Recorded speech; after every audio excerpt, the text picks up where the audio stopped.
주차비 아끼는 길은 복잡하지만 자동차 보험료 아끼는 길은 간단하죠. 1분에 1명씩 가입하는 저렴한 삼성화재 애니카 다이렉트에서 확인해보세요.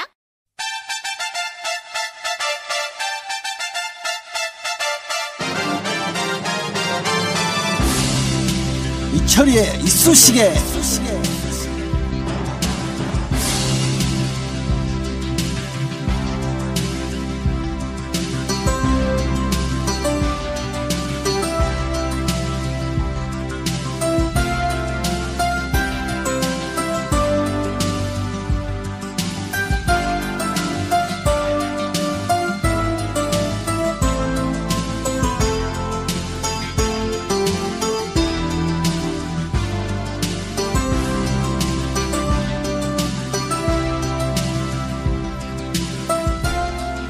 이철이의 이쑤시개 시즌2 벌써 12번째입니다.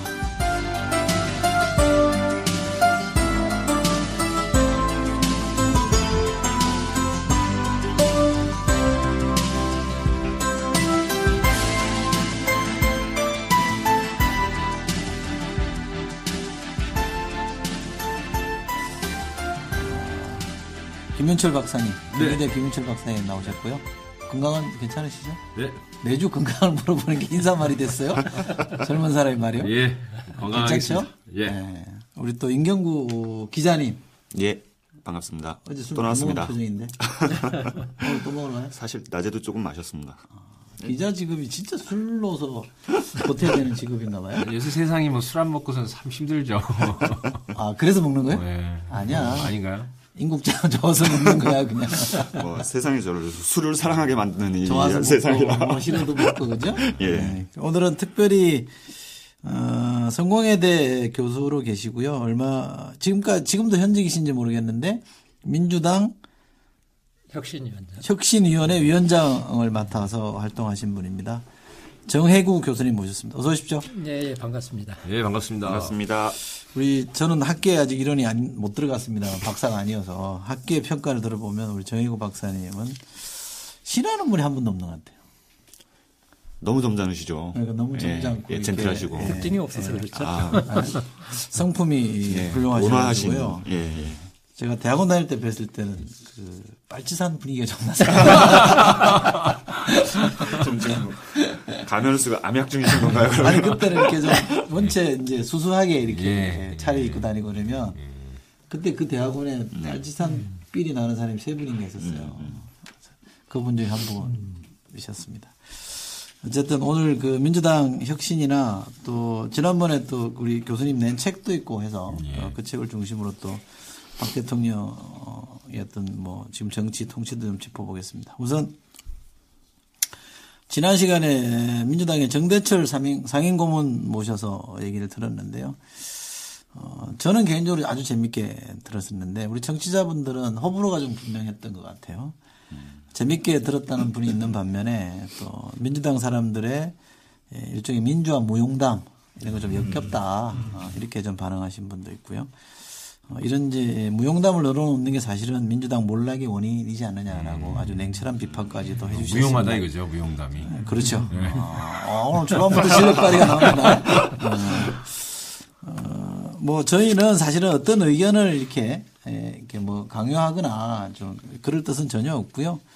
이러저러한 의견들이 있다라는 거를 좀 알려드리고 싶었던 거고요. 저는 정치 현장을 오랫동안 지켜셨던 분들의 경험이나 이렇게 통찰 이런 것도 저는 소중하다라는 생각해서 했습니다. 어쨌든 단소리, 쓴소리 모두 저희가 골고루 잘 새겨 듣겠고요. 앞으로도 이런 의견을 많이 주시면 저희가 또 반성할 부분은 반성하고요. 또 반영할 부분은 반영하고 또 고맙게 받을 거는 고맙게 받고 그러겠습니다. 제가 제일 좀 궁금해하는 건데 새로 녹음할 때마다 지난 녹음 이후에 이 팟캐스트 이쑤시개 올라간 이후에 업로드된 이후에 회원이 얼마나 늘었을까. 제가 프레시안 직원도 아닌데 한 주간 프레시안 회원이 몇 명 늘었는지가 제일 궁금한데요. 지난 방송 이후에 총 20분이 새로 가입하셨습니다. 한 주에 한 20명 정도만이라도 꾸준하게 유지가 됐으면 좋겠고요. 한때 우리가 박용진 바람 특수라 그랬었는데 그것도 아닌 것 같고요. 어쨌든 이렇게 가다가 또 5월달 되면 한 30명씩으로 또 올라가고 이랬으면 좋겠습니다. 어쨌든 제가 이 새로 가입하신 분들 성함을 좀 불러보겠습니다. 김성재님, 김용균님, 김지영님, 박귀현님, 박충만님, 배진우님, 설동명님, 송유진님, 송일권님, 신중섭님, 심성관님, 안소희님, 오요한님, 윤희정님, 이철형님, 조형철님, 차민수님, 최수진님, 하성식님, 함현주님 이상 20분이고요. 와, 이게 91년생이면 몇 살인가요? 20살인가? 아, 벌써 그렇게 되나요? 예. 20살이 넘죠. 22. 네, 22, 아, 23. 우리 나이는 23. 저는 이렇게 좀 91년생이 있어서 난 저는 고등학생이 들어왔나 이렇게 했던 벌써 대학생 나이군요. 시대에 세월 흘러가는 걸 모르시니까 저기 지금 이게 꼰대가 돼가지고. 한국의 정치가 잘 안 되는 거예요. 제가 대학 들어갔을 때 4.19 세대 이러면 정말 멀리 있는 할아버지들이라고 생각했거든요. 네.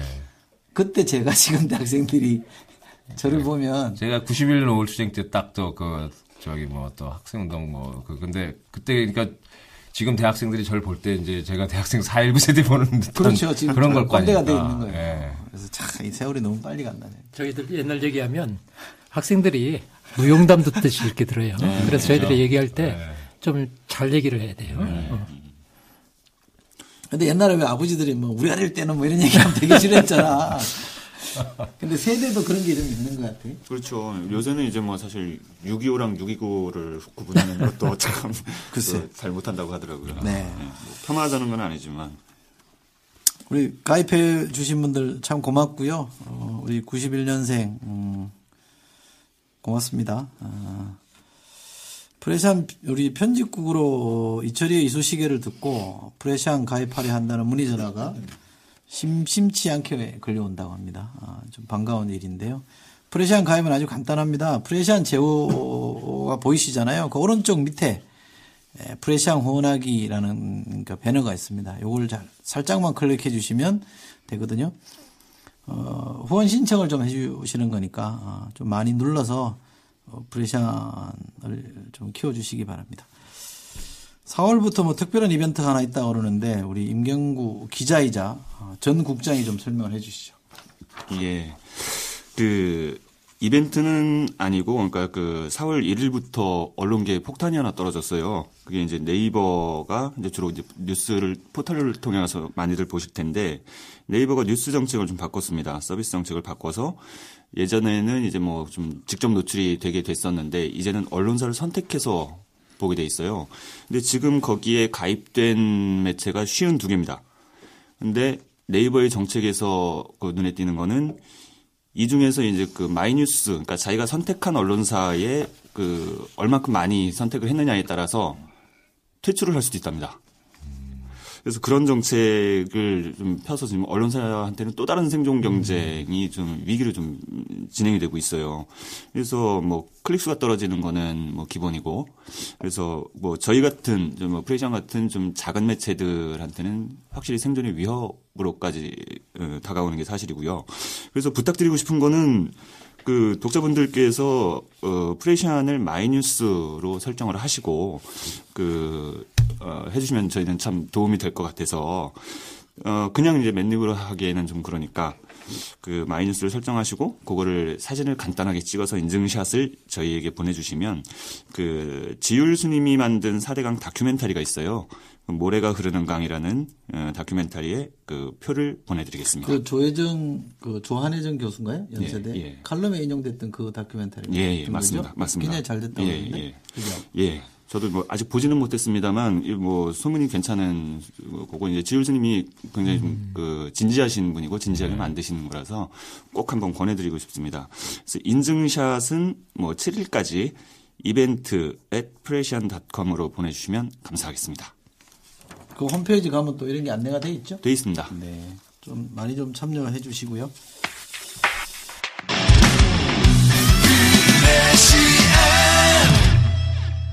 이 북한 문제 하면 가장 정통하다고 알려지신 김근식 교수님이랑 급하게 전화 연결했는데요. 잠깐만 교수님 통화 가능하시죠? 예. 근데 우선 교수님 북한이 왜 이러는 거예요? 북한이 지금 한반도에서 지금 연일 이러는 건 제가 볼 때 단순하게 이야기하면 네. 한반도의 이 정전 체제의 불안정성 네. 이걸 좀 가득 보여주고 네. 그래서 한반도 평화 체제의 필요성을 이제 전 세계에 과시한 다음에 네. 향후에 이제 북미 협상에서 지금 북한이 계속 몇 년 동안 주장했던 게 평화협정 논의를 하자는 거거든요. 네네. 그래서 평화체제 논의, 평화협정 논의의 필요성과 정당성, 또 절박함을 한국 국민에게, 또 미국 국민에게, 또 전 세계 국민들한테 보여주려고 하는 거라고 저는 가장 크게 생각합니다. 네. 근데 지금 이렇게 긴장을 자꾸 끌어올리면, 근데 그 의도랑 다르게 미국이나 지금 대한민국이 남한이 좀 이렇게 막 강경 대응하고 있는 거 아니에요? 그렇죠. 그러니까 북한의 본심을 좀 우리가 제대로 파악할 필요가 있고, 그렇다면 네. 북한의 본 의도가 일단 뭐 언사나 언동으로는 무지하게 세게 말하지만 실제적인 전쟁을 감행하거나 실제적인 도발을 감행할 가능성이 높지 않다고 본다면 네. 우리 정부의 대응, 또 우리 군의 대응, 또 미국의 대응은 너무 과도하게 이걸 에스컬레이트 시킬 필요는 없죠. 네. 그러면서 보면 최근 며칠 동안 지금 남북이 또 북미가 주고받는 이런 상호 상승적인 대응을 보면 좀 우리가 좀 오버하는 측면도 있다는 거죠. 물론 북한이 그 언사를 너무 심하게 하는 것이 원천적인 책임이 있지만은 우리가 미국의 그런 뭐 최첨단의 B2, B52 뭐 이런 것들을 계속 아주 한반도 상황에 돌리고 네. 또 우리 장관이나 국방장관이나 군 책임자들이 북한에 대해서 과도한 발언들 물론 대비를 하는 건 좋은 거지만 그걸 꼭 말로 하는 건 아니지 않습니까? 네. 그걸 말로 해가지고 국민들을 불안케하고 또 북한에 거기에 대해 또 상승적인 또 다음 또 역자공을 또 불러일으키고 그러니까 어제 같은 경우가 대표적인 건데 어제 개성공단 이제 사태가 좀 불거지니까 그 김관진 국방장관이 개성공단에 인질이 생길 경우에는 우리가 군사적 작전을 다 준비하고 있다. 네. 그리고 군사적인 이 상황이 생기면 휴전선에 있는 북한 전력의 70%를 괴멸시킬 수 있다. 이런 이야기를 하는 것은 네. 사실상 지금의 남북 간의 팽팽한 이런 상호 긴장의 고조 국면에서 도움이 되지 않죠. 그런 면에서 좀 지금의 상황에서 어떻게 그러면 이 위기를 잘 관리할 것인가, 그리고 어떻게 이 위기를 잘 완화시킬 것인가, 그리고 조국에 가서는 이 위기를 어떻게 해소할 것인가를 고민하고 오히려 그런 내용들을 이야기를 해야 되는 것이지 이걸 더 고조시키는데 우리가 같이 맞장구를 치는 건 현명치 못하다 이렇게 생각을 해요. 그 국무부 대변인인가요?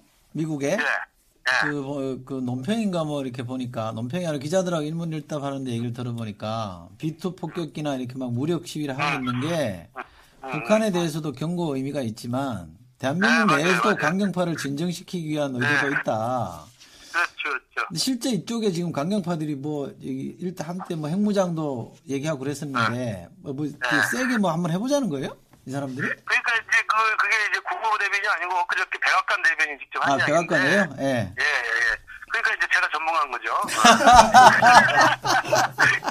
백악관 대변인이 한 건데, 그러니까 지금 B2, B52, 그 다음에 무슨 뭐 F22 이런 무기들이 이제 그런 장비들이 한반도에 나타나는 것은 1차적으로는 미국이 북한에 있을지도 모를 그런 도발을 억제하는 네. 그런 효과가 있지만 그 백악관 대변인이 정확히 이야기했지만 한국의 또 독자 행동을 막기 위한 효과도 있단 말이에요. 네. 그러니까 미국 내에서 일각에서는 이러한 군사적인 팽팽하게 맞서는 전국에서 한국의 일부 강경한 또 주장과 일부 강경한 사람들이 너무 무리하게 독자 대응을 해서 미국이 감당하지 못할 정도의 한반도의 어떤 전면전 상황이 되는 것은 미국이 원치 않는다는 거거든요. 네.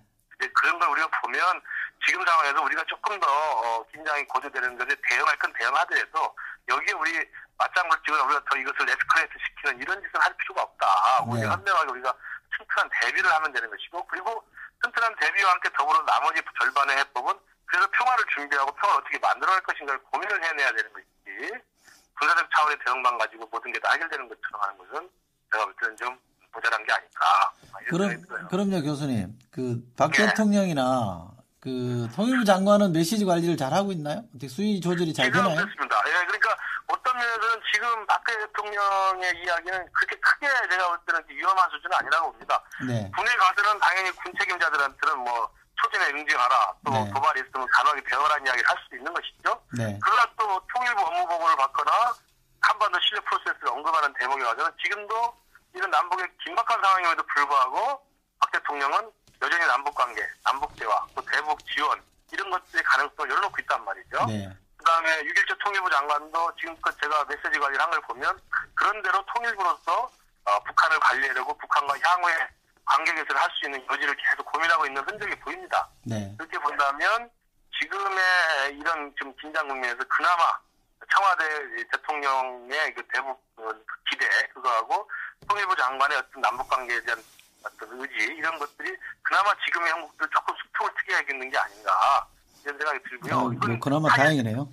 네, 사실 이것은 사실 이명박 정부 때랑 비교하면 판이하게 다릅니다. 이명박 정부 같은 말 이런 상황이면 통일부 장관이고 대통령이고 이렇게 메시지 관리 안 하죠. 뭐 관계 정상화, 뭐 남북대화 이런 이야기는 한마디도 나오지 않죠. 바로 그냥 일관되게 북한 붕괴나 대북 억제나 대북 초토하지 그런 이야기들 안 하거든요. 그래서 MB 때와 비교하면 지금 상당히 그래도 좀 메시지 관리를 그나마 좀 하고 있는 편이다. 북에 대해서는. 그래서 북한도 지금 남쪽에 대해서 그 박근혜 대통령을 실명 비난을 아직 자제하고 있습니다.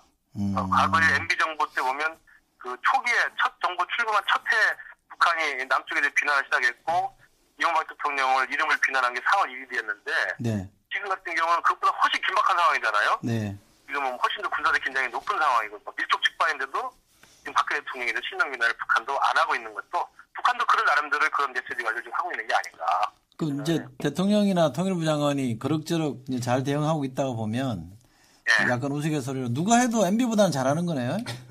그렇죠. MB가 워낙 바닥을 쳤기 때문에 그 누구도 이보다 못할 수 없다. 그런 거 있잖아요. 그렇죠. 네. 예. 다시 한번 그 사실이 확인되는 것 같군요. 그렇습니다. 하나만 더요. 저기 개성공단이 북한에서 개성공단을 뭐 어떻게 하거나 그러지는 않겠죠?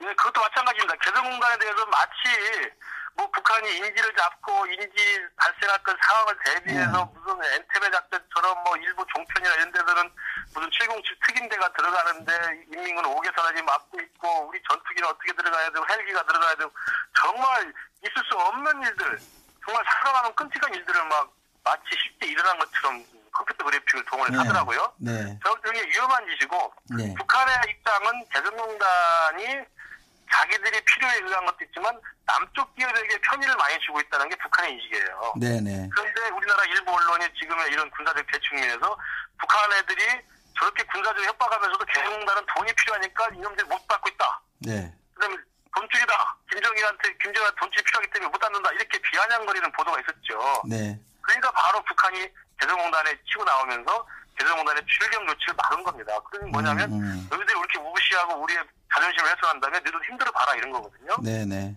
그런 것일 뿐이지 인지를 잡을 생각 전혀 없습니다. 왜냐하면 오늘 조평통 북한에 담아 내용도 네. 그 내용이 뭐냐면 더 계속 북한 남쪽에서 이상한 말을 해대면 우리가 파괴나 우리 북측 근로자를 철수하겠다 이런 협박을 하는 거지 네. 남측 인지를 잡을 생각은 전혀 없어요. 역시 전문가답습니다. 예. 교수님 전문가답게 잘 정리해 주시는데요. 그 전문가죠. 마지막으로 하나만 제가 궁금해서 그러는데요. 아까 마지막이라도 또 하나요. 진짜 하나만. 예. 지금 이거 끝나고 술 드시면 되잖아요. 그런 팀을 공개하면 안 되고. 미국이 개성공단의 존재를 싫어하지 않아요?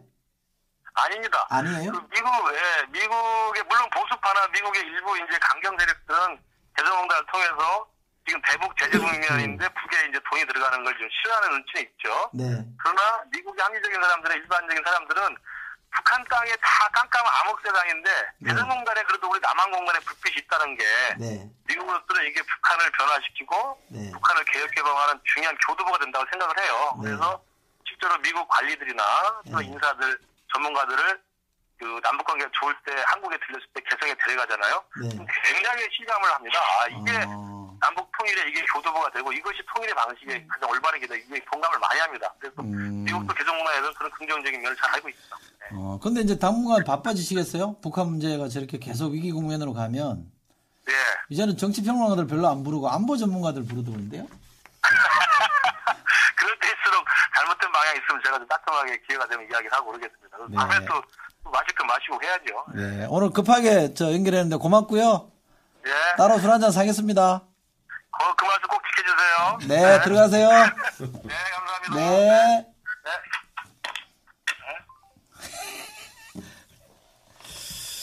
자, 경남대 김근식 교수입니다.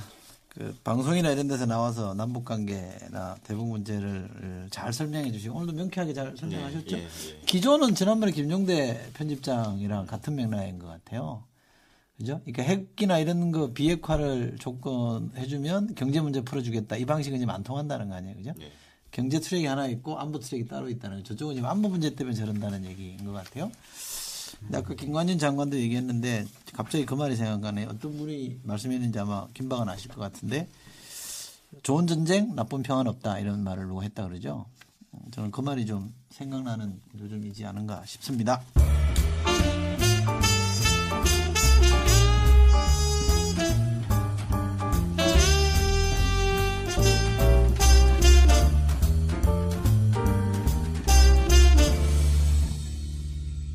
죄송합니다. 떨려야 되는데 제가 워낙 발표라든가 이런 것들을 많이 했기 때문에. 아, 그럼 수사는 전혀 모르십니까? 예, 수사는 전혀 모르는 건 아니고요. 큰일 났네. 우리 이 항만 권역이 몇 개 권역으로 돼 있는지 혹시 아십니까?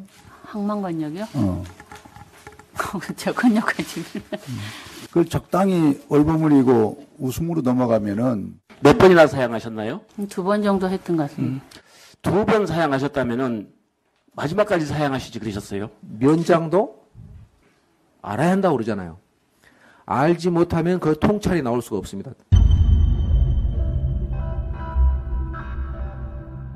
지난주, 그러니까 이번 주죠. 이번 주 제가 이렇게 들었던 뉴스 중에 제일 답답했던 거라고 그럴까요? 뭐 비아냥거릴 거나 이럴 생각은 전혀 없는데 장관 되신 분이 너무 모른다 그러니까 진짜 답답하더만요. 이렇게 뭐 또 되게 또 저는 굉장히 선한 느낌으로 그분의 인상이 받아들여져서 그 남자 같은 막 말이라도 좀 하겠는데 되게 좀 난감하더라고요. 어떻게 보셨어요, 김박원?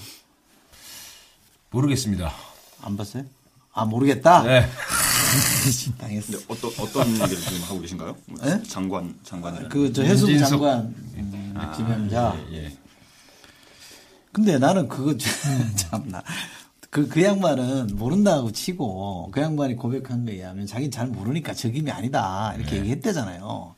근데 왜 대통령은 모른다는 사람을 굳이 시키는 거예요, 도대체? 그 이유는 뭐예요, 도대체? 자기가 뭘 모르는지 모르는 거죠. 아니, 김영준 총리지명자도 그 나중에 인터뷰한 거 보니까 두 아들 병역 때문에 뭐 부정이 있었다는 뜻이 아니라 저도 군대를 안 갔으니까 이거 좀 쉽지 않다 이랬더니 그냥 대통령이 그냥 고집을 펴서 할 수 없이 했다는 거예요. 그렇잖아요. 근데 이 대통령이라는 게 뭐 오랫동안 경험해보고 쭉 얘기를 들어보고 그 문제는 이렇게 풀면 된다. 그래서 해라. 이런 거와 덮어놓고 무조건 해라. 특히 딴 것도 아니면 잘 모른다는데 그거를 무조건 하라라고 하는 거는 인사가 이게 또 다른 부분에서 이게 허점이 있는 것 같아요. 저는 뭐 인사에서 이제 왜 저럴까 생각해 보니까 이 박근혜 대통령은 이렇게 대중민주주의적인 절차에 의해서 대통령이 되기는 했는데 이 정치관이나 뭐 인사관이라든지 이런 부분은 이제 또 대중민주주의의 대통령으로서 그 가져야 할 그런 부분들은 아닌 것 같아요. 그러니까는 좀 왕의 관점이라고 할까. 관이 좀 문제가 있는 거죠. 그러니까 거죠? 저는 좀 그런 느낌들을 받았습니다. 그러니까 너무 아는 분들 또 뭐 이제 그런 분들을 중심으로 해서 또 기존의 그 박정희 대통령 시절의 어떤 인연이라든지 굉장히 이런 부분들을 이제 이렇게 발탁하고 뭐하고 하는 게 아닌가. 그리고 한국 사회의 이제 기존의 그 엘리트 구조, 뭐 육사라든지 무슨 뭐 이제 이런 거기에 이제 갇혀 있는 것 같다. 그런 좀 생각이 들더라고요. 참 답답한 대목인데 어쨌든 그 대통령의 인사관을 또 한 번 확인한 것 같아서 또 나름 성과라면 성과입니다. 존경하는 국민 여러분, 제주도민과 4.3 유가족 여러분, 우리는 오늘 58년 전 분단과 냉전이 불러온 불행한 역사 속에서 무고하게 희생당한 분들의 넋을 위로하기 위해서 이 자리에 함께 모였습니다. 저는 먼저 깊은 애도의 마음으로 4.3 영령들을 추모하며 삼가 명복을 빕니다. 오랜 세월 말로 다 할 수 없는 억울함을 가슴에 감추고 고통을 견뎌 오신 유가족 여러분께 진심으로 위로의 말씀을 드립니다. 아울러 무력 충돌과 진압 과정에서 국가 권력이 불법하게 행사되었던 잘못에 대해서 제주도민 여러분께 다시 한번 사과드립니다.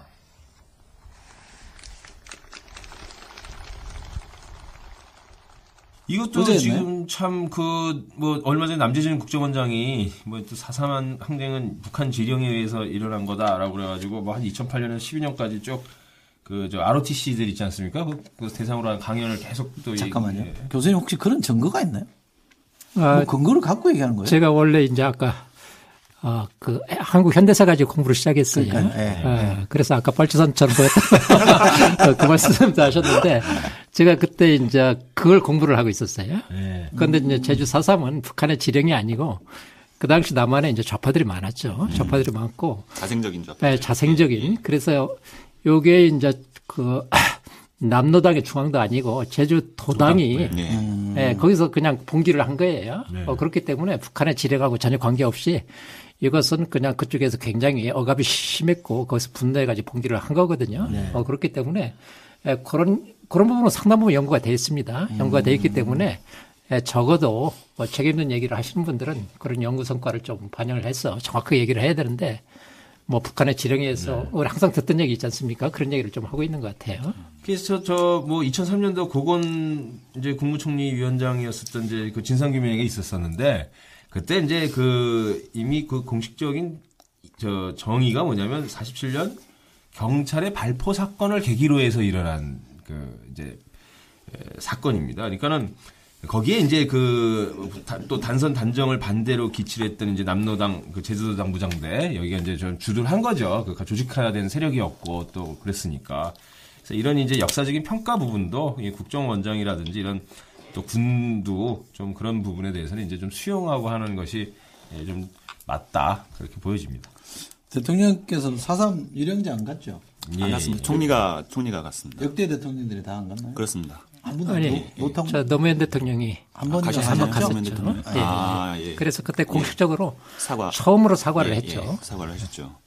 근데 그건 뭐 노무현 개인이 한 게 아니라 대통령으로서 한 거죠. 헌정 기관이 한 거잖아요. 그렇죠. 나라가 국가가 인정을 한 거죠. 존중을 해줄 필요가 있을 텐데. 근데 또 박 대통령은 그 선거 기간 중에는 4.3의 완전한 해결을 약속했잖아요. 그죠? 임 국장 그랬죠. 그렇습니다. 제주 4.3 평화공원 가서 저것도 했죠. 헌화도 하고 했습니다. 근데 이제 그런 거 보면은 요새 얼마 전에 또 국민 통합 위원회인가 있잖아요. 국민통합위원회. 근데 한강호 위원장이 아니 윤수위가 없어지면 없어진 거 아니에요? 그게 아마 그 산하에 지금 또 나오는 얘기가 그게 아직 있으면서 뭐 이렇게 정부 아마 산하위원회로 들려오나 봐요. 근데 그 위원회 산하에 현대 연구원 같은 걸 하나 이렇게 현대사 연구원 같은 걸 만들려고 한대요.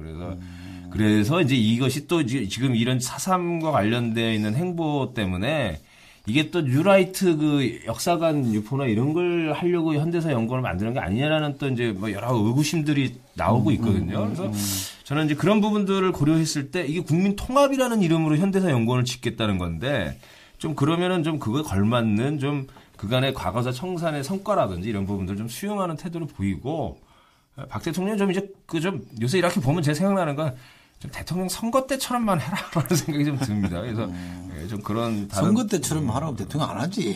너무 힘들어서 맨날 사과해야 되고 그렇죠. 그래야 되는데 하고 싶겠어요. 아무튼 좀 그런 좀 환기 좀 했으면 좋겠어요. 선거 어쨌든 제주 4.3의 완전한 해결을 약속했는데 완전히 무시하고 있다. 이렇게 보면 되나요? 완전히 물론 안보 지금 여러 위기가 있고 이래서 그 4.3 유령제 못 갔다. 이건 말은 되는 것 같아요. 근데 이제 이 측근들이 자꾸 이렇게 막 이야기 나오고 하는 부분에 따끔하게 좀 한번 이제 혼을 내주실 필요가 있지 않나 싶죠. 측근 누구? 이제 남재준 국정원장도 그렇고 또 얼마 전에 또 김장수 국가안보실장도 또 이 4.3에 대해서 같은 이야기를 했고요. 근데 지난 대선에 제주에서 박근혜 대통령 표가 더 나왔죠. 50%가 훨씬 넘었죠. 그래서 박근혜 대통령이 제주도에 가는 게 굉장히 중요해요. 왜 그런가 하면 노무현 대통령이 이제 갔습니다만 노무현 대통령이 이쪽에 진보 민주 진영 이제 그쪽 저기지 않습니까? 그래서 충분히 그럴 수 있겠다라고 사람들이 생각하지만 박근혜 대통령은 과거의 방공 세력, 포세력의 연장선상에 있지 않습니까? 그렇기 때문에 박근혜 대통령이 내려가서 거기 가서 내가 사과를 하겠다. 그러면 역사 화해가 상당 부분 되는 거죠. 그게 대통합이네요. 네, 그게 대통합이고 아까 통합 얘기가 나왔는데 그래서 이것은 굉장히 상징적인 그런 사건인데 이런 중요한 그런 것을 그냥 대충 이렇게 넘어가고 이렇게 뭐 신문 보도를 보니까 뭐 안보 상황 때문에 못 가겠다 이제 이렇게 했는데 어떻게 보면 역사 화해 대통합에서 굉장히 큰 미스를 한 게 아닌가 저는 그런 생각이 좀 들어요.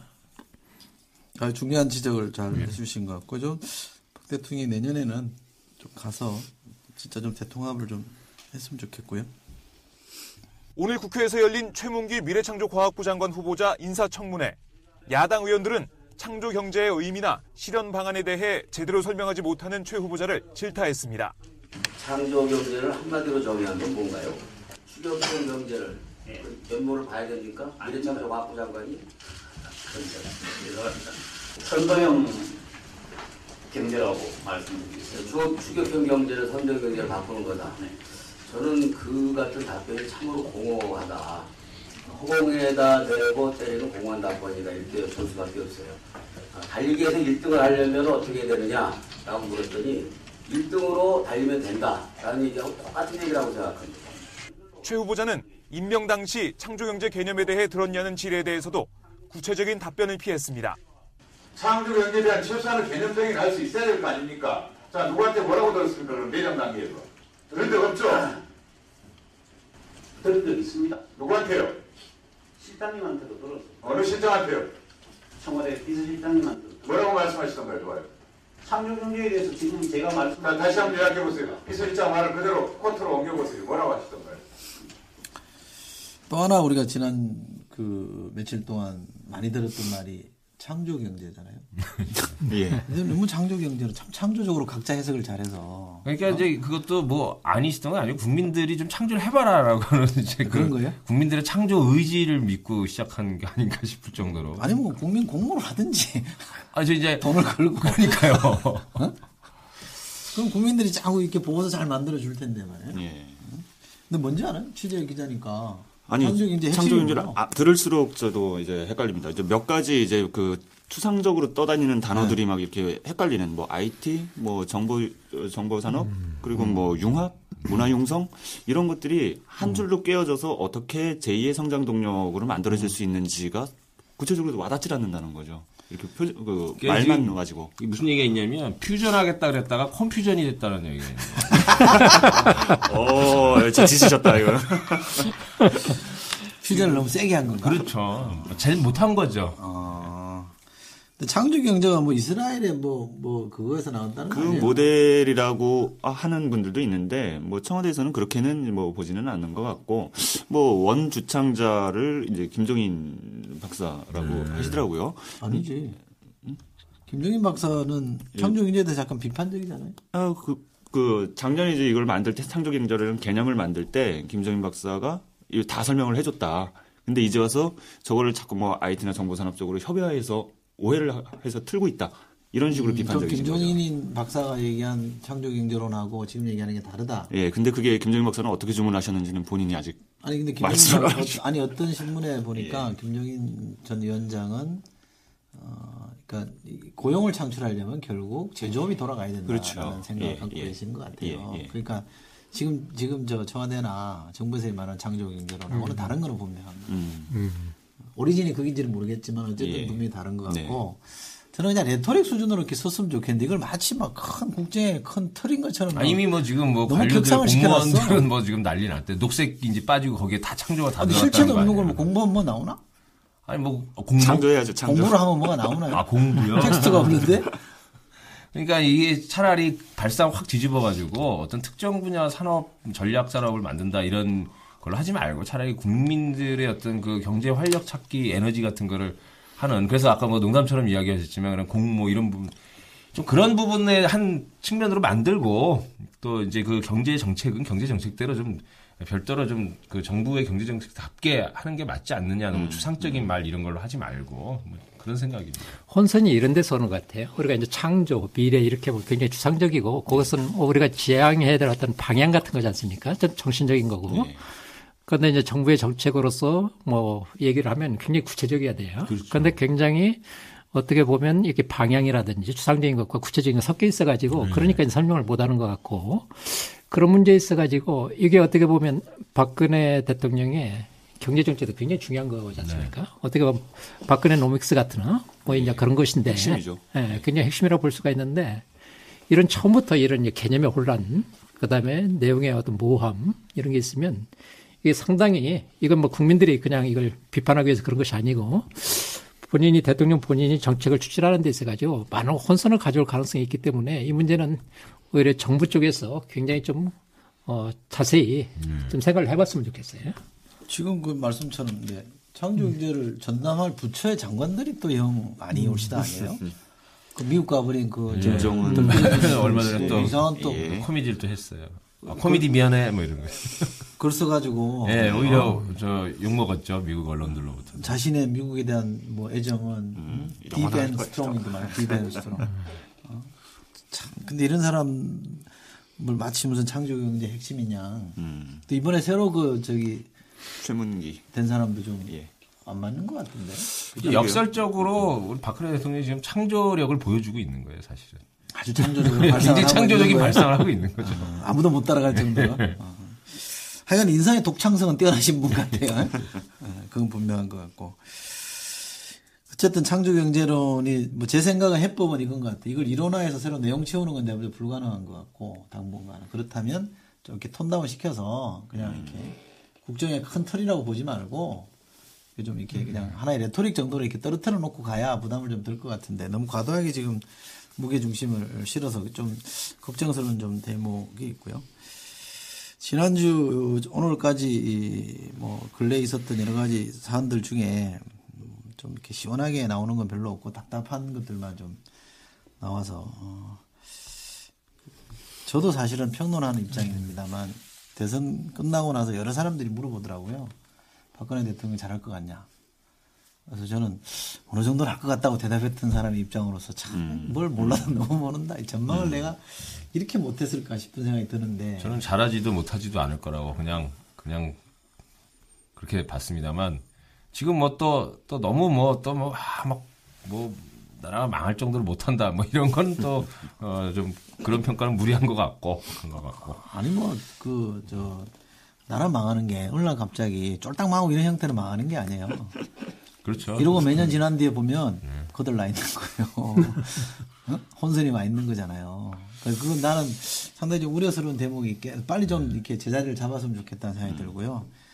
저는 그 정파적 관점을 떠나서 진짜 좀 이게 좀 잘했으면 좋겠다. 성공했으면 좋겠다는 생각이 진짜 간절하게 들거든요. 왜냐하면 그 손해는 결국 국민들한테 돌아가잖아요. 정권이 실패하면 야당은 덕을 보고 역설적에도 덕을 보지만 국민들은 손해를 보니까. 그러니까 이럴 때 이제 진보나 이런 또 민주진보에서의 학자분들도 또 창조경제라는 게 너무 박근혜 대통령이 주장했다고 그래서 그냥 그거 말이 안 돼 이러지 말고 이게 진짜 창조경제다 그래가지고 좀 또 제안을 좀 뭐 제안도 하고 이럴 필요도 있다고 봅니다. 그런데 저런 게 좀 필요한 것 같아요. 어떤 거냐면 지금 모든 게 이제 잘 안 되잖아요. 그리고 실제 한다고 해도 뭐 그게 다 잘 될 수 있는 것도 아니고 조건이 이제 그렇지 않습니까? 그건 뭐 우리 국민들이 다 알아요. 그런데 이제 어떤 대통령의 리더십 같은 것은 어떤 업적을 보이는 것도 중요한데 이렇게 국민들하고 같이 가는 공감대를 만드는 게 있지 않습니까? 어려운 시기는 이런 게 더 필요한 것 같아요. 그래서 제가 볼 때 공감대를 만들어가는 게 지금 박근혜 대통령한테 굉장히 중요한데 지금 공감이 어디까지 가냐면 장관들한테까지도 안 가는 것 같아요. 여기는 장관들이 잘 모르잖아요. 박근혜 대통령 생각을 하고 있는데요. 그러니까 그 얘기는 뭐냐면 박근혜 대통령이 장관 그다음에 밖에 나가서 어떤 국민들하고 공감이 안 되는 문제예요. 그렇기 때문에 오히려 너무 업적 뭐 이런 것도 중요하지만 제가 보니까 주로 이제 성장 동력을 만들어내고 뭔가 성장을 해야 되겠다라는 압박감 같은 게 좀 있는 것 같더라고요. 그런데 그런 압박감보다는 오히려 저는 국민들을 같이 가는 공감대를 좀 만들어 놓고 그런 의에서 이렇게 성장을 할 수 있다 이렇게 얘기해야 되는데 순서가 거꾸로 돼 있는 것 같아요. 그래서 그런 부분을 좀 생각을 해봤으면 좋겠더라고요. 저성장의 조건을 인정을 한 상태에서 좀 새로운 그 성장 동력을 발굴한다든지 이렇게 좀 차분히 나갔으면 좋겠다는 생각. 그러면 지금 세계 경제가 이렇게 어려운데 우리만 이렇게 한다고 그렇게 될 수 있는 문제도 아니고 그래서 너무 억지 같은 거 부리면 안 돼요. 그러니까 좀 뭔가 정리나 이런 게 안 돼 있어요. 확실히 지금 뭐냐면 그 경제 성장치 목표치는 또 2%로 낮추는 거예요. 그게 박근혜 경제 정책의 첫 정책이었습니다. 그러니까 2%로 목표를 낮춘 거죠. 그럼 그 낮은 목표치에 맞는 어떤 그 조치들이 취해지고 만들어가야 되는데 또 2%로 잡아놓고 또 뭐 창조경제에서부터 뭐 또 경기 활성화 부동산 대책 중심으로 간다라든지 자꾸 이렇게 안 맞는 정책들이 서로 막 나오는 것 같아요. 아주 좀 그런 걸 좀 정비를 할 것 그게 굉장히 더 늦기 전에 빨리 정비 다시 해가지고 출발하는 게 중요한 것 같습니다. 모르고 보면 임기 초반이 아닌 것 같죠. 한참 지난 거죠. 그 말도 안 돼가는 분위기가 있잖아요. 이제 뭐 어수선하고 막 지지율도 그렇고. 보통 이제 초기에 인사파동들을 이제 정권마다 이제 거치고는 있으니까 그런 어수선함도 있겠습니다만은 이제 좀 한 달 정도 지나면은 어느 정도는 이제 자기 국정 철학 이런 것들이 아까 정의호 선생님 말씀하신 것처럼 적어도 장관들 사이에서는 공유가 되고 이걸 좀 보여주는 것들이 필요한데 아직 비행기가 뜨지 못하고 있는 것 같아요. 계속 바퀴도 좀 고장이 나고 뭐 이런 상태가 아닐까 싶어요. 걱정입니다. 빨리 좀 정신 차려서 잘 해주기를 좀. 그러니까 또 그리고 박근혜 대통령 제가 그 생각이 들었는데 박근혜 대통령은 아버지처럼 18년 할 게 아니라 5년 하는 대통령이라는 걸 좀 정확히 알아야 된다는 겁니다.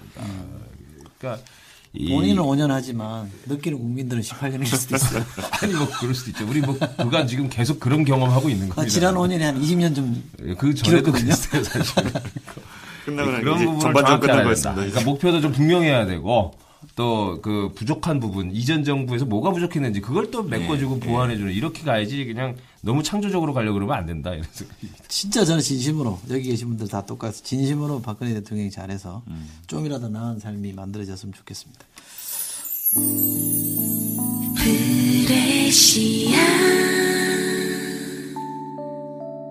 자, 우리 이제 오늘 우리 정혜우 교수님 모셨으니까 본격적으로 이제 그 주제를 가지고 민주당에 대한 얘기를 좀 볼까 싶은데요. 우선 교수님 혁신위원장 하시니까 고생 많으셨죠? 힘드시죠? 좀 힘들었습니다. 아니 우리 이철희 소장님 제가 같이 하자고 그랬는데 그 뭐 사정이 있어서 못했는데 죄송합니다. 사실 제가 잘 밖에 있으니까 안에 들어가서 이렇게 보니까 너무 복잡한 일들이 많더라고요. 그래서 생각보다 너무 힘들었습니다. 그렇다 또 안 할 수 없는 문제고. 그럼요. 뭐 필요한 문제죠. 그래도 정혜 교수님이 그래도 공천심사위원도 하시고 당을 그래도 좀 아는 학자분이신데도 참 힘드셨을 것 같아요. 정당판이 묘한데거든요.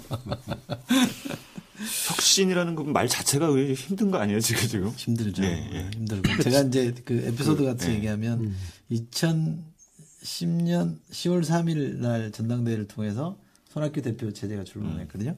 출범하자마자 사실은 천정배 최고위원을 중심으로 혁신위원회를 꾸렸어요. 그래서 1년 넘게 작업을 했어요. 뭐 전국 순회도 하고 그랬는데 제 기억에 좀 과장스럽게 생각하면 한 건도 통과가 안 됐어요. 다 잠자고 있어요. 그게 얼마나 힘든 일이에요. 왜 그렇게 저항이 심한 거죠? 이해관계가 아주 첨예하게 붙어있는 부분에서는 아예 뭐 이렇게 제껴버리니까. 그래서 그게 진도가 전혀 안 나갔던 부분이 있거든요. 그래서 사실은 저는 제가 우리 정혜우 교수님 원체 잘 아시는 분이 그래서 조금 좀 거들어드리고 싶은 생각도 있었는데 저는 사실 약간 좀 거기에 끼어들었다가는 어디서 날라오는 뭐에 맞춰가지고 정신을 못 차릴 것 같아서 저도 들어가 보니까 알겠더라고요. 그래도 하여간 근데 정혜구 교수님이니까 그 정도로 만들어서 성과를 그렇죠. 내신 것 같아요. 지난번에 뭐 보고대회 할 때 저도 토론자로 잠깐 가서 좀 이렇게 얘기를 하긴 했습니다. 무슨 큰 틀에서 이번에 가장 그래도 역점을 두시는 게 뭐였죠? 그건 안팎에서 다 얘기하는 부분인데 이제 개파 문제가 이제 제가 보니까 저는 뭐 개파가 이제 굉장히 개파 문제가 이제 심각하다는 걸 알고 있었지만 안에 들어가서 보니까 이제 예를 들어 이런 거예요. 혁신이 뭐냐? 사실 다 혁신은 얘기하는데 구체적인 내용으로 들어가면 다 다르지 않습니까? 그렇죠. 자기 관점에서 얘기하고 그러는데 이게 이제 혁신이 뭐냐부터 이제 부딪히더라고요. 그래서 이제 개파 입장이라든지 그런 데 따라서 혁신을 달리 해서 가니까 혁신에 대한 합의점이 없는 거예요. 다 혁신은 민주당에 안에 있는 사람들이 밖에서 이제 보는 사람들은 혁신 의지가 없다 그렇게 얘기하는데 제가 볼 때 혁신이 불가피하다는 거 다 인정을 해요. 근데 문제는 혁신에 대해서 다른 생각을 가지고 있기 때문에 합의를 만들어내는 게 너무 어렵더라고요. 그래서 그런 과정에서 제가 이제 확인했던 게 개파 이해라는 게 너무 이렇게 강하게 작동하고 그런 과정에서 당이 많이 여러 가지 문제들이 있고 그다음에 불신이 너무 심하더라고요. 그래서 제가 어떤 생각까지 들었는가 하면 왜 이렇게 서로 불신하면 같은 당에 있는가 그런 생각이 이제 들 정도로 그래서 이제 그런 과정에서 가장 크게 느꼈던 게 뭐냐면 당에서 당에 대한 공공성 같은 게 있지 않습니까? 당에 대한 공적 마인드. 그러니까 뭐 개파 다 이해가 있을 수밖에 없어요. 또 자기 이해가 있는 것이고 그래서 그런 이해가 있지만 그걸 넘어서 당이 위기에 빠졌을 때는 당을 위해서 우리가 개파 이해라든지 자기 이해를 뛰어넘어서 당을 다시 살리기 위해서 우리가 공적으로 다 힘을 합해야 한다든지 뭔가 합의를 만들어내야 된다든지 그런 게 필요한데 그런 게 좀 없더라고요. 그래서 저는 민주당한테 좀 부탁하고 싶은 게 당에 대한 어떤 공적 마인드, 공공성이랄까 하여튼 그런 것을 만들어가지고 당에 대한 어떤 뭐 애당심, 그다음에 당에 대한 자부심 이런 걸 가지고 좀 했으면 좋겠다라는 그런 생각을 많이 느꼈습니다. 선당후사 뭐 흔히 말하는 그런 예, 거잖아요. 저도 민주당이나 이렇게 있어 보면 뼈질 3선 4선 달아도 정당의 기능에 대해서 별 문제의식이 없어요. 그냥 자기 공천 주는데라고만 생각하고 이게 너무 의원 중심의 정당이 되어버린 거죠. 그것도 소급하면 공천을 너무 엉터리로 하니까 사실은. 또 그것도 있고. 네. 그래서 이 문제를 참 풀기가 쉽지 않아 보이는데 어쨌든 이제 어느 위원회든 그 위원장의 정치력이 상당히 많이 필요합니다. 욕도 많이 먹는 게 불가피하고요. 그래서 조용히 움직이셔서 결국 이제 안을 성안하시고 나서는 조금 이제 교수님 목소리를 내셨어요. 첫 번째 한 게 뭐 우리 기억에 보면 다선 원로들은 좀 이렇게 길을 좀 터줘라 젊은 사람들한테 이런 얘기잖아요. 뭐 상당히 맞는 말씀이시고 원로들을 좀 새겨들어야 된다고 생각하는데 반대로요. 제가 반대 의견은 아닙니다만 젊은 사람들이 좀 치고 올라가야 되는 거 아니에요? 비켜줘야 치고 올라가는 거 아닌가요? 이게 뭐 알아서 비켜주는 사람이 있겠어요? 막 들이대야 되는데 너무 안 들이대는 것 같아요. 제가 이제 개인적으로 이제 그런 어떤 사정이 좀 있었어요. 어떤 거냐면 저는 밖에서 들어가서 혁신위원장을 맡은 사람이기 때문에 제가 뭐 정치인은 아니지 않습니까? 그래서 제가 들어가서 안을 뭐 이렇게 만들고 그래도 혁신 동력이 안 생겨요. 중요한 문제는 안에서 혁신하겠다고 혁신 주체 세력이랄까? 그렇죠. 그런 게 아래서부터 그렇죠. 뭐 이렇게 이제 솟구치면 이게 손바닥도 이제 마주쳐야 소리가 나듯이 그렇게 되는 것인데 안에서는 그런 혁신 동력이 없는 거예요. 그러니까 이제 더 힘들다고 느껴지는 거예요. 그렇죠. 그리고 이제 그런 과정에서 이제 목소리 주로 이제 말씀하시는 분들은 당연히 이제 원로분들, 뭐 다선 의원들 이런 목소리만 들리는 거예요. 그런데 이제 이런 분들이 의도적으로 이제 그렇지는 않았겠지만 이런 분들은 굉장히 이제 과거적인 어떤 문화, 그 과거적인 경험이 많기 때문에 당의 미래를 보기보다는 과거의 바탕에서 얘기를 하게 돼요. 옛날을 자꾸. 그러니까 젊은 사람들이라든지 초선이나 재선들의 어떤 혁신 동력은 안 생기고 그다음에 뭐 의도하지는 않았어도 조금 이렇게 오래 계신 분들은 미래적인 얘기보다 과거적인 얘기를 하고 요게 이제 굉장히 힘들었습니다. 그래서 제가 이제 끝나는 뭐 혁신을 만들어서 이제 제출하고 그때 제가 얘기를 했죠. 조금 원로나 다선 의원 되시는 분들은 이렇게 좀 뒤로 물러나서 여지를 좀 만들어줘라. 그러면 혁신 동력이 좀 나오고 저는 이 사람들이 혁신 시도를 해서 실패해도 괜찮다고 생각이 들어요. 그걸 실패해도 국민들이 볼 때 열심히 진지하게 하고 있구나. 그런 생각이 들을 때는 신뢰가 이제 가는 거지 않습니까? 그런데 그런 여지가 없으니까 이게 목소리가 안 나오는 거예요. 제가 볼 때 지금이 혁신 세력이 나와야 돼요. 그렇죠. 하여튼 그런 점에서 혁신 세력이 안 나오는 게 좀 힘들었습니다. 예를 들면 2000년대 초반에 천신정이 주도했던 정풍운동 뭐 이런 건가요? 이런 게 뭐 그런 거라도 있어야 되는 건데 제가 이제 그래서 조금 일찌감치 사실은 386이 무능하다는 걸 한번 칼럼에서 세게 지적한 게 있거든요. 사실 이런 때 지금 치고 올라가야 되는 거잖아요. 그리고 386 세대 민주화 직선제 개헌 민주화운동 했던 게 결국 대중의 힘을 동원했기 때문에 성공했던 거잖아요. 그러면 민주당의 변화도 결국 대중의 힘을 얼마나 동원해내느냐라고 생각하는 거고, 그죠? 그럼 기성 권력과의 첨예한 갈등을 만들어내야 되는데 너무 그걸 안 만들려고 하는 게 제가 좀 화가 나 있었거든요. 왜 그럽니까? 그게 뭐 가깝게 보시고 동세대도 이래. 뭐야 모르는 것처럼 의미심장하게 웃으면서 나를 쳐다봐. 아니 왜? 인연이가 내 친구요. 그 얘기를 듣고 싶은 거지 지금. 그러니까 왜 그러냐는 거죠. 가깝게 보시고. 아니 친구 너무 진정성이 깊어서 그래. 아니 근데 굉장히 정확한 지적을 해주셨어요. 저도 사실 내용적으로 이제 제일 좀 화가 났던 게 뭐냐면 지금 보통 이제 그 새로운 어떤 세대, 새로운 지도력이 나타나는 것은 당연히 위기 때 나타나요. 그렇죠. 그때 탁 이렇게 나타나고 그 전에는 사실 준비를 하는 기간이에요. 제가 볼 때 이제 그 486이 준비를 했다가 지금 탁 이렇게 나오는 그렇죠. 그런 시점이에요. 그런데 제가 느꼈던 건 뭐냐면 뭐 486 분들이 다 좋으신 분들이죠. 좋으신 분들인데 그분들이 조금 뭐랄까 이런 준비라기보다는 조금 뭐랄까 이 지도부가 만들어지면 거기에서 주로 이제 일들을 잘하니까 거기서 이제 가서 일하고 뭐 이러다 보니까 준비를 제대로 못한 거예요. 그리고 이런 중요한 위기가 있을 때 새로운 리더십으로 나오지도 못하고 그래서 제가 느꼈던 게 뭐냐면 정치를 할 때 좀 이렇게 거시적으로 보고 크게 봐야 된다. 그리고 어떤 때로는 자기가 준비를 하고 있다. 기회가 주어졌을 때 그때 리더십으로 등장해야 되지 그냥 자그마한 일을 많이 하는 게 꼭 중요한 문제가 아니다. 그런 걸 많이 느꼈고 그렇죠. 그 문제는 저는 486한테 그런 얘기를 좀 해주고 싶습니다. 지금 하신 거예요? 예, 한 너무 겁니다. 짧게 하시는데. 그 김영욱 그 의원이 김영익 의원이요. 네, 의원총회에서 예. 원로정치 청산 말씀하신 거 아마 괴를 같이 하는 것 같아요. 이분도 저도 개인적으로 친합니다만 굉장히 점잖으신 굉장히 온화하고 점잖으신 분인데 이제 쭉 그동안 별로 말씀 안 하시고 쭉 민주당 상을 지켜보신 거예요. 선거도 치러보고 지켜보니까 그리고 당신이 결론을 이렇게 내린 게 그날 이제 작심하고 하신 건데 어땠어요? 저희는 어제 이제 그저께 이제 의총에서 발언을 하신 거잖아요. 그래서 제가 저녁에 가다가 이제 그 뉴스를 보고 저거는 우리가 놓친 거다. 그래서 어제 따로 만났어요, 김영희 의원님. 그래서 만나서 말씀을 들어보니까 일종의 뭐 그 원로들이 아까 말씀하신 것처럼 이렇게 당이 발전할 수 있는 구조들을 좀 뒤에서 좀 장악하고 있는 게 아니냐. 이런 부분에 대해서 좀 진정 어리게 이제 개파 다 해체할 테니까 원로들도 좀 물러나고 그리고 개파 대신 그 정파 체제로 가자. 뭐 이런 말씀들은 그 김영희 의원이 어떤 측면에서는 뭐 친노경계라고 그렇죠. 뭐 이렇게 오해는 받을 수 있겠습니다만 나름대로 가지는 그 진정성은 저는 있었다고 봅니다. 아, 그럼요. 네. 근데 참 원로 정치가 참 묘하게 어떻게 설명을 해야 될 게 민주당 원로 정치가 좀 독특하거든요. 이것도 제가 어디 가서 한번 그 얘기를 했었어요. 제가 이제 최병렬 새누리당의 최병렬 의원을 예를 들면 양반은 은퇴하고 나니까 안 나타나지 않냐. 그래서 얼쩡거리지 않는다 정당 주변에서 뭐 자기들끼리 모여가지고 뭐 이번에 누구 하자 뭐 이렇게 그중 조정도 안 하더라. 그러니까 물러날 때 깨끗하게 물러나 버리는 게 좋다. 근데 이쪽 동네 사람들은 그게 안 된다고 해.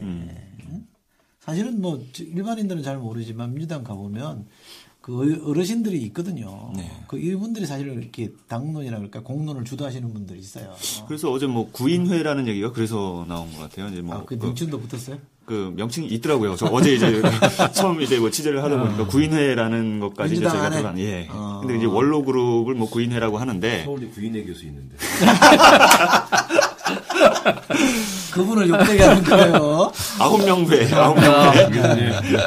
그래서 뭐 멤버는 뭐 조금씩 좀 달라지기는 한 것 같습니다만, 뭐 말씀하시는 member는 달라지긴 합니다만, 이분들이 굉장히 오래 전부터 이제 당을 좀 나름대로 좀 한번 좌지우지했었던 분들이 연합체적인 질서로 이렇게 당을 계속 관리를 하다 보면 오히려 한 사람이 리더십을 가지고 이끌었던 당보다 더 깨지기 힘든 구조적인 힘을 가지고 있지 않은가 하는 느낌이 들더라고요. 그게 사실은 보이지 않는 손이에요. 민주당을 움직이는 보이지 않는 손이었어요, 사실은.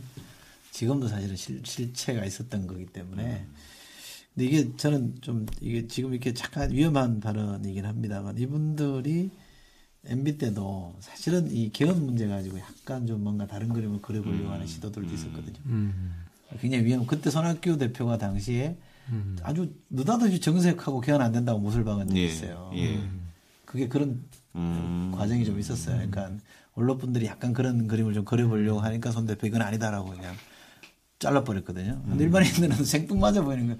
왜 갑자기 얘기도 안 나오는데 갑자기 제 얘기를 왜 하지 이랬던 걸 아마 더듬어 보시면 기억이 있을 텐데 하여간 좀 그런 게 있습니다. 이거를 털어내야 되는데 예. 그게 하나 있고 아마 이제 또 우리 정영 교수님 말씀하신 거는 조금 더 넓게 또 다선 의원들까지 포함해서 이제 조금 더 크게 그림을 그려서 이제 좀 말씀을 하신 것 같고요. 그나저나 근데 민주당이 희망이 보입니까? 어떻습니까? 판단을 다가오는데. 못 하겠습니다. 판단을 못 하시겠어요? 예, 제가 이제 혁신이랑 맞고 혁신안까지 만들어주고 그다음에 근데 이제 혁신 실천하는 문제가 남아있죠. 근데 저는 이제 밖에서 왜 민주당 하루아침에 혁신 안 하냐 이제 이런 요구를 충분히 이해는 하는데 네. 혁신이 하루아침에 된다고 보지는 않습니다. 네. 당연한 게 뭐 하루아침에 되겠습니까? 네. 뭐 관성도 있고요. 그래서 앞으로 뭐 이 3년이 굉장히 중요한데 내년에 이제 그 지방선거가 있습니다만 그래도 총선 대선은 좀 시간이 남아있지 않습니까? 저는 그래서 이제 그 민주당이 이 3년은 집중적으로 자기 쇄신을 해야 돼요. 그리고 저는 안철수 후보가 당을 좀 만들었으면 좋겠어요. 네. 왜냐하면 경쟁을 경쟁을 해야 긴장감이 있잖아요. 지금까지 긴장감이 없으니까 왜 그러냐면 이쪽에서 뭐 자기가 마팅이니까 뭐 자기가 뭐 하고 싶은 대로 이렇게 대충 끌어가면 되지 않습니까? 그러다 보니까 당이 굉장히 망가졌어요.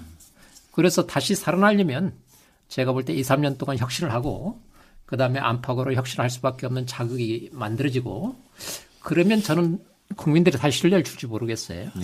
그런데 그렇지 않다면 대충 넘어가서는 어려운 게 아닌가라는 생각이 들고 그래서 저도 뭐 이 자리에서 혁신위원장까지 한 사람이 이런 얘기 하기는 좀 미안스럽습니다만 장담은 못 하겠습니다. 네. 맞습니다. 저도 사실 같은 의견인데요. 민주당은 경쟁하는 정당이 존재하지 않으면 그 범진보나 민주진영 안에 유력한 정당이 잘못하면 먹히겠다라는 정당과 경쟁하지 않으면 변화가 잘 추동되지 않을 거라고 저도 생각을 해서 안철수 신당이 만들었으면 좋겠다 생각하는데 뭐 그건 본인 판단일 거고요. 아마 선거 전에 그걸 공식화는 못할 거예요. 선거에 여러 가지 고려를 해야 되니까.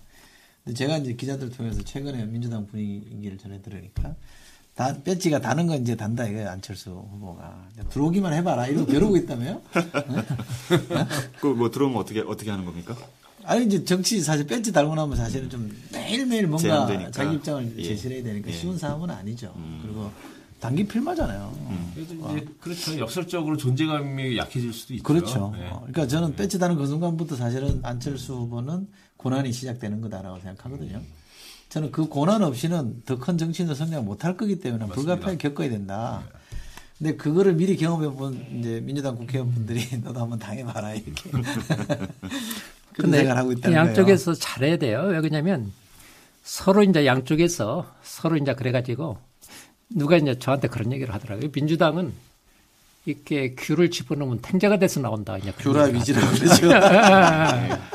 그러니까 좋은 인적 자원이 들어가도 나중에 보면 탱자가 된다는 거예요. 그런데 지금 안철수 후보도 어떻게 보면 이제 귤로서 정치를 시작하는 거지 않습니까? 민주당이 너무 이게 탱자를 만들려고 안철수 후보를 그렇게 해서는 안 돼요. 그렇죠. 그리고 안철수 후보도 탱자가 안 되려면 굉장히 정치에 대해서 고민을 많이 해야 돼요. 왜냐면 제가 이제 그 지난 대선 과정에서 그 새정치 공동선언 이제 그 문캠프 이제 협상 팀장을 했지 않습니까? 근데 제가 팀장을 하면서 느꼈던 게 뭐냐면 안철수 후보 쪽에 새정치라고 얘기를 하는데 컨텐츠가 굉장히 약했어요. 그리고 지금도 그런 것 같고.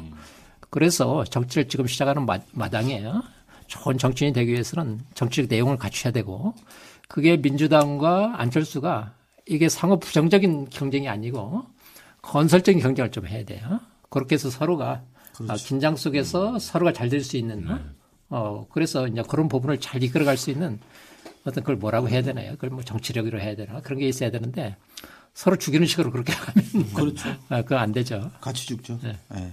저는 이게 민주당하고 안철수 당이라고 해야 되나 세력이 제로섬인 것처럼 보이는데 저는 삶은 같이 살고 죽으면 같이 죽을 수 있다고 생각해요. 한쪽이 죽으면 한쪽이 산다.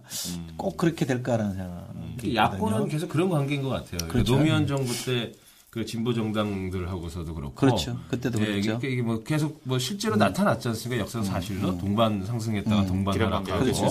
그래서 이게 서로 이제 그 건강한 그 견제 또 뭐 역할 분담 또 이런 등등의 것들을 해야 국민들한테 인정받는 거다. 그 이 야권은 그래서 그걸 좀 잘 저도 뭐 정혜구 선생님 말씀처럼 진짜 그런 것들 잘 했으면 좋겠다. 저는 그 근래 민주당에 논쟁하는 것 중에 제일 마음에 안 드는 게 문재인 후보 나는 선거 지원 할 거냐 말 거냐 해야 되냐 말 거냐 나는 진짜 한심한 논쟁인 것 같아요.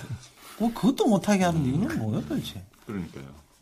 국회의원이고 그리고 유력 정치인이고 딴 데도 아니고 부산 정도 선거인데 그거 도와야 되지. 그럼 그걸 돕지 말라고 얘기하고 무슨 그걸 빌미로 무슨 금종령이 풀리니 많이 이런 소리를 하는 건 나 진짜 답답하더라고. 그게 어떻게 그 시한적이죠? 예. 거기 민주당이 뭐 조선 사대부 공부를 많이 합니까? 이렇게 금종령의 예전에 패족에 무슨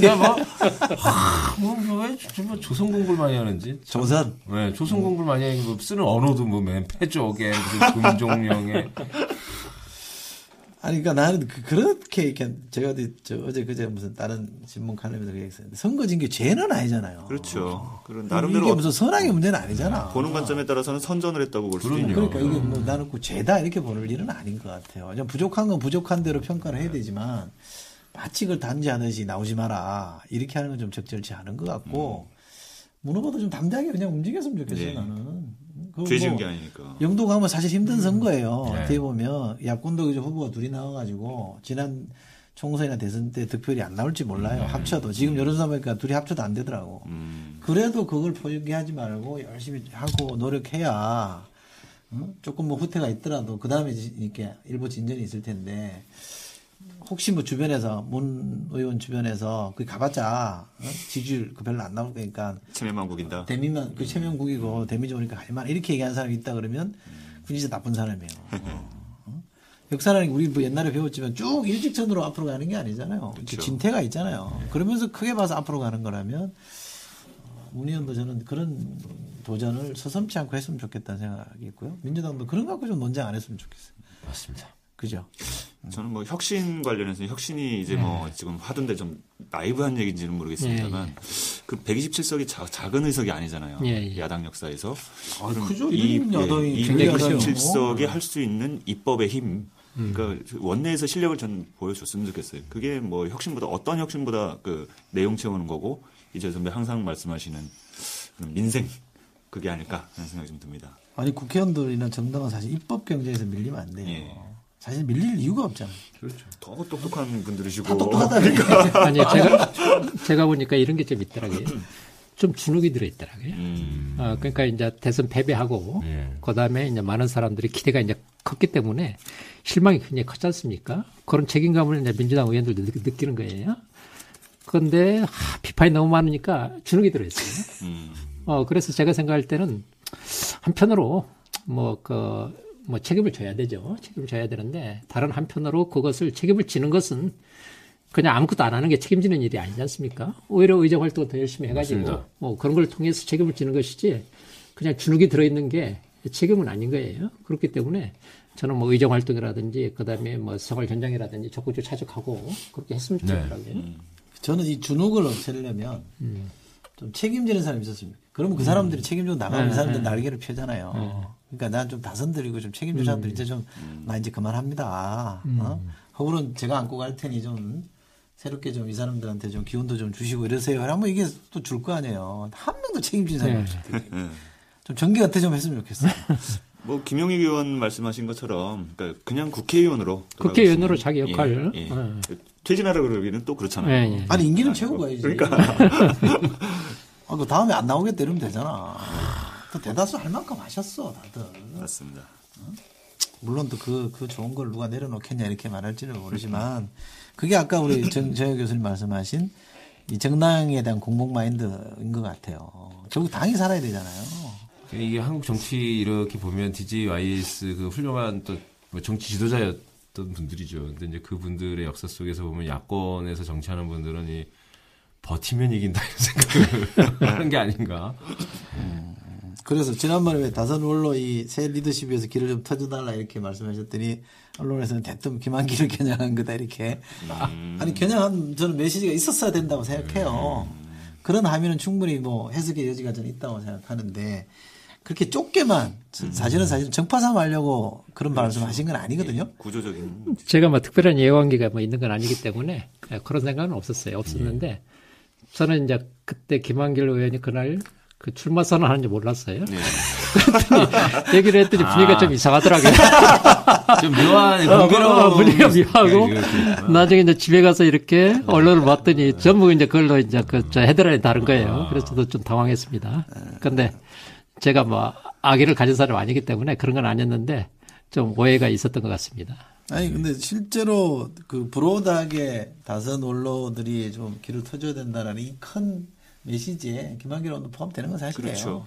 당장 하지 마라 하라 이런 각을 세운 건 아니고 크게 보면 그게 있는 거고 저는 김한길 의원이랑 좀 약간 특수관계이긴 합니다만 민주당이 지금 김한길 대선이 형성돼 있다는 거는 민주당이 반성해야 될 대목 중에 하나. 특히 그 젊은 정치인들이 정말 반성해야 돼요. 저는 김한길을 욕하기보다는 그 사람들이 더 진짜 문제 있다고 생각하거든요. 터준 거란 말이에요, 길을. 네. 그걸 치받고 막 했으면 여기까지는 안 왔을 거 아니에요.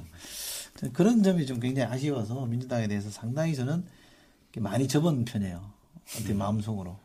그럼 이제 안철수 신당? 아니, 그러니까 나는 이대로 가서 과연 살아나겠냐는 건 아마 우리 정혁 교수님이랑 판단이 거의 비슷할 거예요. 용기가 없죠. 네. 그래서 이걸 계기가 있어야 된다. 외부적 충격이 있어야 된다고 생각하고요. 그거는 안철수 대통령 만들기를 꿈꾸는 사람과 제 문제식은 좀 다른. 네, 그렇죠. 될 수도 있다고 생각해요. 뭐 그 기회를 나는 원천적으로 뭐 차단하 이렇게는 말이 안 된다고 생각하지만 어쨌든 지금 중요한 거는 안인이라는 변수, 야권이 갖고 있는 그나마 대중적 동력이라면 이걸 잘 활용해서 야권이 전체 재편되고 혁신되는 계기로 삼아야 된다고 생각하는데 이 계기로 만들어주는 민주당 내 리더십이 또 없어. 그러니까 이게 아까 그 우리 정혁 교수님 말씀 상생에 뭔가 이게 시너지 효과가 안 나고 서로 이렇게 막 물리는 싸움을 하고 있는 거예요. 서로 좀 깎아내리기 막 하고 저거 없애면 내가 산다 이런 이상한 발상들이 막 나오고 있는 것 같아요. 나 참 답답한. 민주당 얘기만 하면 답답해져. 그저 가끔 가다 보면 딸이나 아들 이름이 민주인 애들이 있는데. 민주. 네. OBS 기자 중에 정치부 출입하다 지금은 이제 대선 끝나고 딴 데로 갔는데 이름이 민주라는 기자가 있었어요. 김민주 기자라고 있었어요. 딱히 출입처를 제대로 찾아왔어요. 근데 그 친구도 해보고 나더니 아이고 그러고 갔어.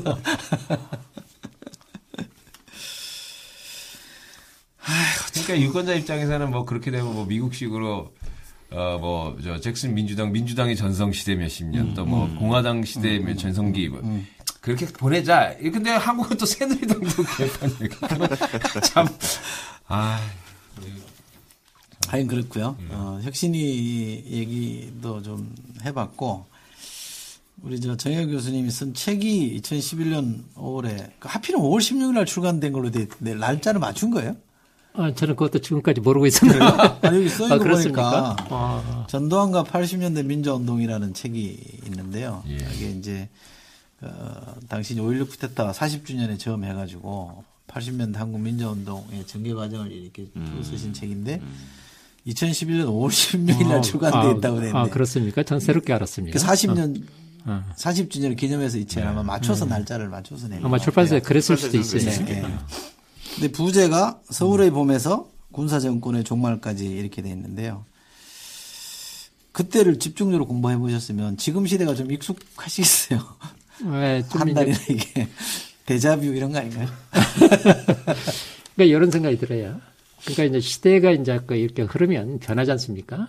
그리고 제가 볼 때 이런 면에서 이제 좀 변한 것 같아요. 과거에는 그냥 이게 어떻게 보면 앞에서 뭐 리더십이 있다면 그냥 끌고 가는 리더십이었고, 그 다음에 그런 속에서 말을 안 들으면 억압적이고, 그건 뭐 우리 이제 과거의 민주운동이 그런 이제 상황 속에서 만들어졌지 않습니까? 근데 저는 이제 87년 이후에, 그리고 특히 지금 이제 젊은 세대들이 있지 않습니까? 민주운동을 이제 경험하지 않은 그런 사람들한테는 그게 통하지 않는다고 생각해요. 지금은 어떤 측면이면 굉장히 이제 수평적이고 평등해졌어요. 그리고 이제 젊은 친구들이 굉장히 좀 당당해졌어요. 그렇기 때문에 같이 공감하고 이제 소통하는 리더십이 굉장히 이제 중요한 것 같아요. 네. 그래서 이제 그런 리더십이 이제 등장을 해야 되는데 이런 느낌입니다. 과거와 같은 그런 리더십이 아니고 소통 공감하는 리더십인데 과거와 같은 리더십을 자꾸 이제 생각나게 만드는 거예요. 그래서 나는 굉장히 열심히 하는데요. 내가 열심히 해보려고 하는데 왜 당신들은 안 따라오고 그러냐, 이런 게 좀 있는 것 같아요. 그걸 제가 이제 권위주의라고까지 얘기하기는 어렵지만, 뭔가 시대에 안 맞는, 그런 분위기. 지금 박근혜 정부의 박근혜 대통령의 지도가 상당히 좀 낮더라고요. 네. 초반기에 유례적으로 좀 낮아요. 41%까지. 예, 그건 왜 그런가 하면 제가 볼 때 이제 그런 면이 이제 코드적으로 안 맞는 거예요. 일반 국민들하고. 그래서 국민들이 볼 때는, 특히 젊은 사람들이 볼 때는 대통령이 왜 저렇게 가끔 화내나? 그러니까 이게 뭔가 공감이 안 되는 거예요. 네. 그런 측면에서 시대가 바뀌었고 리더십이 좀 새롭게 이제 바뀌어야 된다는 그런 부분을 많이 생각을 좀 해봤으면 좋겠어요. 지금 임기 초반이기 때문에 뭐 시행착오가 있으면 지금 고쳐야 되거든요. 시간이 가면 이제 고치기 어렵지 않습니까? 그래서 그런 부분을 많이 좀 생각을 해봤으면 좋겠다는 그런 생각을 좀 해봤습니다. 그 대통령 지지율 빠진 거에 대한 세부 내용을 보니까 50대, 60대에서 많이 빠졌더라고요. 아, 그래요? 네. 그러니까 이게 낙폭이 거의 한 20대는 20%. 의외로 상당히 예. 좀 그래도 지지가 좀 있는 편이고 30대는 원래만 안 좋았고 원래 거기는. 근데 50대, 60대에서 많이 빠졌어요. 그렇게 막 혼란스럽고 막 이게 일처리 원활하게 못하고 그러는 게 이게 이제 또 불신. 그러니까 지금 5, 60대는 보면 계속 코드가 이게 좀 실력, 능력 이런 것 같아요. 그런 것 같습니다. 예. 그러면 이념에 따라서 지향하는 게 아니고 아닌데. 보고 판단을 하는 것 같습니다. 그게 아니면 또 이제 비껴 나오고. 그러니까 아버지의 유산을 고려해서 사실은 좀 기대를 해보긴 했는데 그렇죠. 못 미친다라는 평가를 좀 하는 것 같아요, 그죠? 사실은 냉정한 평가인 것 같고 이거를 본인이 풀지 않으면 이제 위기는 만성화될 거라고 봐야 될 것 같은데 실제로 뭐 별로 그럴 조짐은 안 보이죠. 글쎄, 예를 들어서 이제 아버지였던 이제 박정희 대통령하고 좀 비교해도 그 점도 이제 비슷한 점이 좀 있기도 하고 좀 차이도 있는 것 같더라고요. 그 비슷한 점은 성장을 중심으로 나가요. 그런데 이제 박근혜 대통령이 대선 경쟁 때는 주로 성장보다는 경제민주화, 복지 얘기를 많이 했지 않습니까? 그런데 이제 대통령 되고 나서 이제 주로 이제 성장 쪽으로 이제 가는 그런 측면에서는 아버지의 영향을 많이 받았다라는 생각이 좀 들어요. 그런데 그게 지금 성장을 중심적으로 나가는 게 맞는지는 잘 모르겠습니다. 그래서 이제 그런 측면이 하나 있는데 제가 보기에는 그 박정희 대통령 때는 목표를 굉장히 구체적으로 저기를 했어요. 예를 들어서 뭐 1,000만 불 수출 뭐 이런 게 딱딱 있었지 않습니까? 근데 아까 얘기가 좀 나왔습니다만 미래 창조 이렇게 하면 이게 이제 굉장히 이게 뜬구름 잡는 거예요. 그런 측면에서 그런 측면은 또 아버지하고 좀 다르다 이런 생각이 좀 들어요. 그래서 이제 대통령으로서 뭔가 국민들한테 목표를 딱 제시할 때는 구체적으로 제시를 해야 돼요. 그런데 상당히 좀 모호하게 제시해가지고 그런 부분은 또 아버지하고 좀 다른 그런 측면도 있는 것 같습니다. 되게 이제 누군가를 닮았다라고 하면 이렇게 좀 업그레이드가 되잖아요. 이게 다운그레이드가 되면 이게 비극이잖아요. 그렇죠. 약간 좀 그런 느낌이 좀 있는 것 같아요. 그리고 이분이 이제 뭐랄까요? 아버지 돌아가시고 나서 한동안 이제 집거하고 18년 집거했던가요? 그리고 뭐 정치할 때는 야당만 주로 했으니까 딱 민주화된 한 25년 동안의 통치가 어떻게 바뀌었는지를 잘 모르는 것 같아요. 익숙치가 않는 거야. 이게 벌써 우리 국민만 하더라도 그 25년의 민주화에 축적된 경험들이 좀 쌓여 있는데 그거랑 지금 계속 미스매치를 하고 있으니까 사람들이 좀 불편해하는 거거든요. 그건 결국 뭐 옛날 용어나 미정자가 바꾸는 수밖에 없잖아요. 국민들한테 바꾸라고 그럴 수는 없는 거니까. 그러면 누가 그 얘기를 하더라고요. 그 박정희 대통령이 18년 통치를 하고 18년 동안 집거를 했다가 18년의 임기가 끝나는 대통령이 나왔다. 이 센스 있으면 막 터지는 건데. 이대목에서 웃으면 진짜 공감을 하는 것처럼. 요즘 내가 멍청해졌나 봐. 참. 안 웃었다고도 구박 듣고. 참, 그게 어디서부터 어떻게 헝클어져 있는지를 말하기가 참 난감한 거라서요. 근데 11.6 사태 이후부터 이제 민주화운동을 쭉 이렇게 다루신 거죠? 책이. 그렇습니다. 근데 또 이 얘기를 안 할 수가 없는데 뭐 시간이 이렇게 많이 지나갔긴 했습니다만 되게 이제 운동에 의한 민주화와 뭐 이렇게 정당 정치 간에 이런 괴리는 거는 차임 선생님 제자시잖아요. 그죠? 그런 지적을 많이 하시는데 책에서도 좀 그런 그 책을 쓰시면서 그런 문제의식이 좀 확인이 됐죠? 그 책을 쓸 때는 뭐 80년대라는 것은 굉장히 엄한 그런 시대였고 그 민주화운동이라는 게 굉장히 그 엄한 상황에서 어떻게 보면 좀 예외적으로 좀 독특한 그런 시대였지 않습니까? 네. 그래서 이제 주로 이제 운동적 관점에서 썼어요. 네.